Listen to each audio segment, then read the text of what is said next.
Huge news in the Sixers and Ben Simmons saga, what this $8 million decision will actually mean. Plus, is the pressure mounting on Kyrie's availability? We'll let you hear what Nets owner Joe Tsai had to say about Kyrie. And a Bay Day for a new look Clay, what to expect from the Splash Brothers. Happy Friday. The Jump starts now.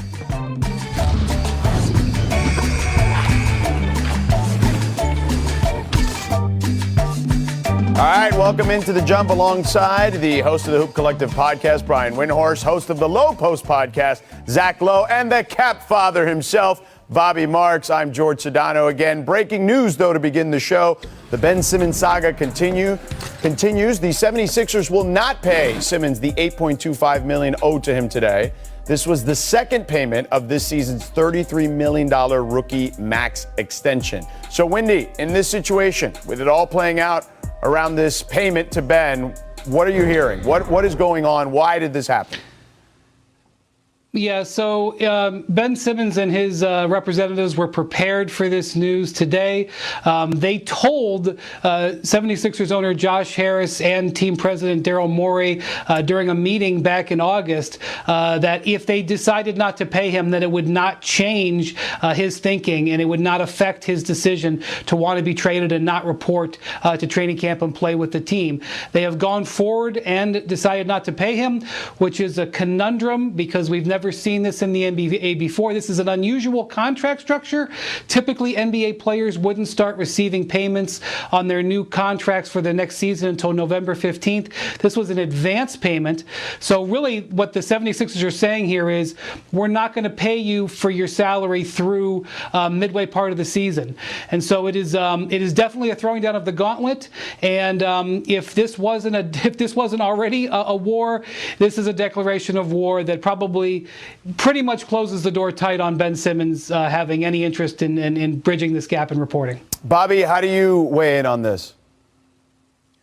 Yeah, I mean, I think what they've done is they've put this money in an escrow account here, and once he starts missing preseason games, which is starting on Monday, which is $227,000 that he'll lose, it makes it a lot easier for them to deduct that. So if Ben Simmons misses the next, let's say 4 games, off comes $1 million of that $8.2 million that is owed to him. And I think if there was ever if there was a 1% chance, let's say, that Ben Simmons had to go back to Philadelphia, I don't think that's the case right now. I think this is kind of the final blow here. I think what Philadelphia has said is that they're going to put their feet in the sand, and either you're going to come and report and you'll get paid or not, and we'll withhold your money.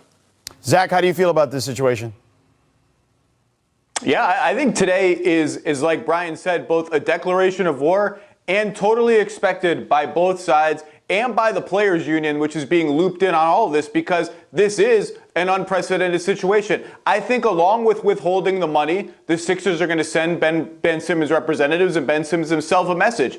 The money's here for you if you come and you pass your physical and you start participating in team activities. All the money comes back. All the money that we're allowed to still pay you comes back, and we're just going to have to see how it plays out. But this, in conjunction with Joel Embiid's comments yesterday, and Joel spoke very eloquently for about 4 or 5 minutes about Ben Simmons, some of which was positive, but some of which was also seemed sort of like Joel is fed up with the whole situation, called it borderline disrespectful, went back and talked about how we got rid of Jimmy Butler to appease Ben Simmons and his need for the ball, and you're not here with us. It does feel like we're reaching a breaking point here, and the longer this goes, the more it looks like the Simmons team is not bluffing about, yeah, we'll light $32 million on fire if that's what it takes to get out of here.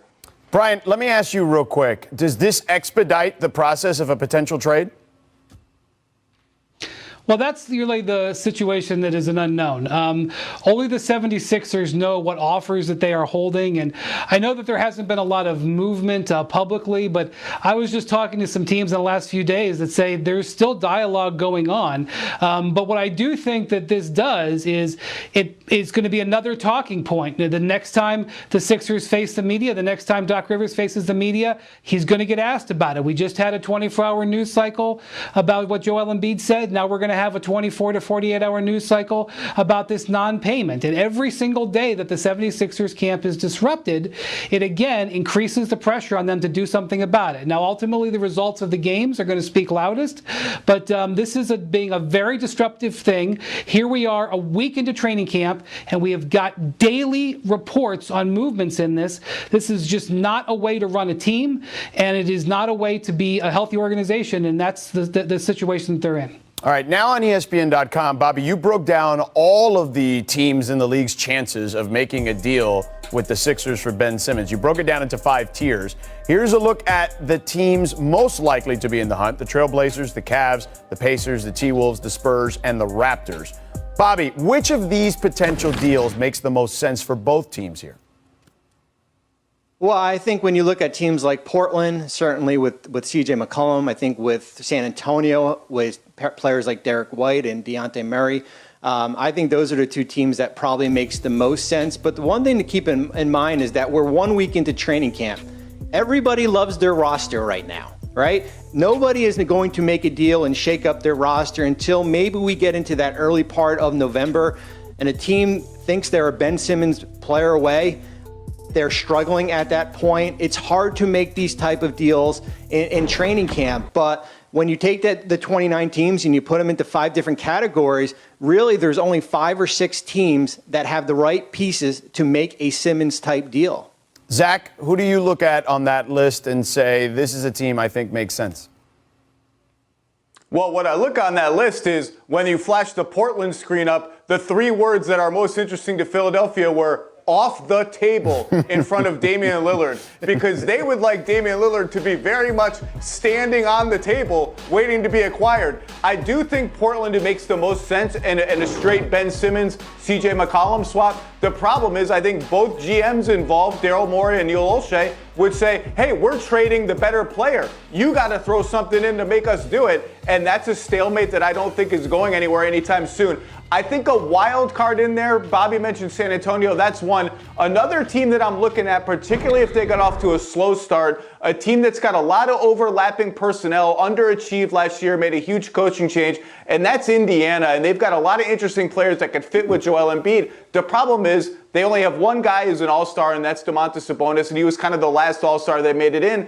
I just think Philly is looking at those pieces, and he's obviously a center. He plays the same position as Joel Embiid. I think Philly would look at a Malcolm Brogdon or a Karis LeVert and say, wait a second, Ben Simmons made All-NBA 2 seasons ago. We got to get someone of commensurate value. We're trying to win right now. It's going to be really hard to make a deal. Wendy, what do you think? Yep, Zach just hit it. I think the sleeper team in this whole situation is the Indiana Pacers. First off, I know that they don't have an All-NBA player to trade. I realize that. But they have a bunch of really good players. And as Bobby illustrated in that list, they control all of their picks. That is not like the Portland Trailblazers. They don't control trade a package of players and picks the way a team like Indiana can. Plus, Kevin Pritchard likes to trade for